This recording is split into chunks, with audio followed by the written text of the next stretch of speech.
আবার তো কুরবানি চলেই আসছে। কুরবানির আগে একটু কুরবানির গোস্তগুলা হচ্ছে ভাইজা সুন্দর করে হচ্ছে একটু মাখাইয়া বুনা বুনা করে শুকনা করে হলে গরম ভাত দিয়ে খাইলাম।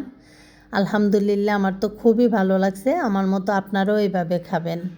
আসসালামু আলাইকুম, কেমন আছেন সবাই? তো আমার বাড়িতে হচ্ছে অনেক কাঁঠাল গাছ, 4-5টার মতো কাঁঠাল গাছ আছে। সবগুলোতেই মোটামুটি কম বেশি কাঁঠাল আসছে। তো আজকে মনে হইলো যে ছোট একটা কাঁঠাল পারি। তো এটা পাইরা হচ্ছে কাইটা কুইটা এই যে দেখেন দুইয়া অল্প একটু পানি দিয়ে আর সেই সাথে হচ্ছে একটু লবণ আর একটু হলুদ দিয়ে সেদ্ধ বসাই দিলাম। অল্প একটু সেদ্ধ করব, তারপরে হচ্ছে এগুলা হচ্ছে ছেঁকে এই যে তেলের মধ্যে হচ্ছে তেল দিয়ে এগুলা ভাজবো, একদম ভাজা ভাজা করব। একটু সময় নিয়ে ভাজবেন, যত সময় নিয়ে ভাজবেন ভাজার মধ্যেই আসলে এটার স্বাদ।